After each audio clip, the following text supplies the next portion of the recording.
بسم اللہ الرحمن الرحیم۔ کل عید منانا ہے یا روزہ رکھنا ہے؟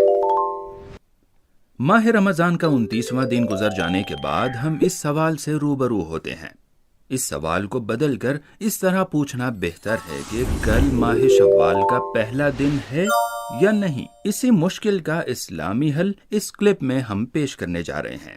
حل پیش کرنے سے پہلے کچھ بنیادی باتیں جاننا ضروری ہے۔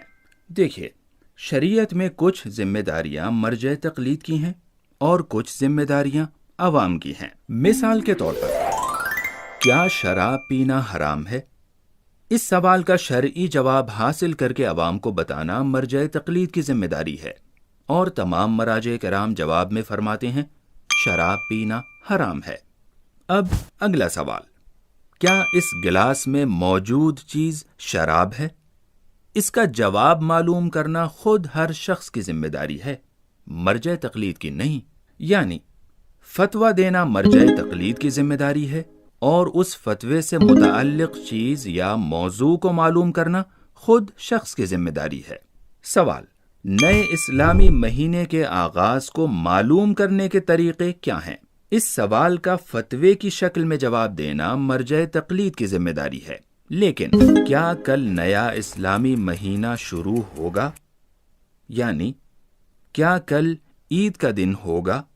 اس سوال کا جواب معلوم کرنا ہماری اور آپ کی ذمہ داری ہے، مراجع تقلید کی نہیں۔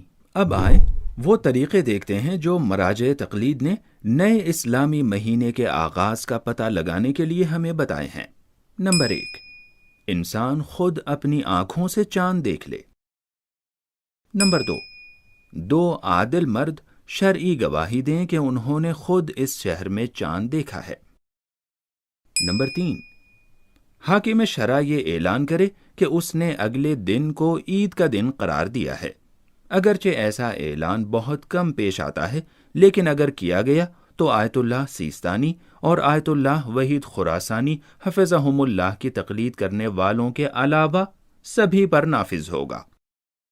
نمبر 4، انسان کو کسی بھی معقول وجہ سے اس بات پر اطمینان ہو جائے کہ اس رات اس کے شہر میں چاند دیکھا گیا ہے یا دکھائی دیے جانے کے قابل تھا۔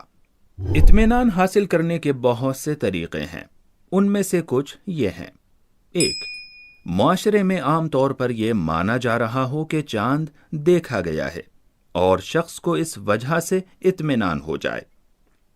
2، کسی عالم دین، مرجع تقلید کے دفتر یا نمائندے، دینی ادارے یا چاند کمیٹی نے چاند کے دکھائی دینے کا اعلان کیا ہو اور شخص کو اس وجہ سے اطمینان ہو گیا ہو۔ 3، سائنسداں حضرات یہ کہیں کہ اس علاقے میں اس رات چاند دکھائی دے گا اور شخص کو اس وجہ سے اطمینان ہو جائے۔ توجہ، یہی وہ طریقے ہیں جسے ہم اور آپ سب سے زیادہ استعمال کرتے ہیں، اور اس میں جو چیز سب سے زیادہ اہم ہے وہ یہ کہ خود شخص کو اوپر بتائے گئے راستوں یا کسی اور راستے سے اطمینان حاصل ہو جائے۔ اب مراجع تقلید کے ذریعے نئے اسلامی مہینے کے آغاز کے طریقوں کو سامنے رکھتے ہوئے ہماری ذمہ داری ہے کہ ہم اپنے فریضے کو پہچانیں۔ یعنی ماہ رمضان کے 29 دن گزر جانے کے بعد اگر کوئی انسان یا خود چاند دیکھے یا چاند کے دکھائی دینے پر اسے شرعی گواہی مل جائے، یا حاکم شرع کے خاص قسم کے اعلان کی اسے خبر ملے، یا چاند کے دکھائی دینے پر اسے اطمینان ہو جائے، تو اس کی ذمہ داری ہے کہ وہ اگلے دن کو عید مانے اور روزہ نہ رکھے۔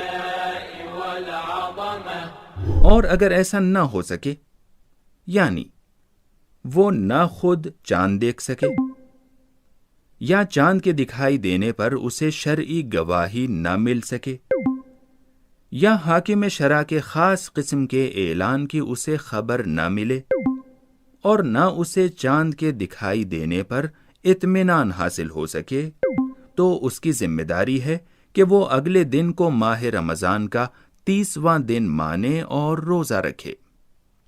تو ہم نے اس کلپ میں دیکھا کہ کس طرح ماہ رمضان کے 29 دن کے بعد اگلے دن کے بارے میں فیصلہ کرنا ہماری اور آپ کی ذمہ داری ہے، اور اس ذمہ داری کو بخوبی ادا کرنے کے لیے مراجع تقلید نے کتنے آسان اور واضح راستے ہمیں بتائے ہیں۔ خدا کی بارگاہ میں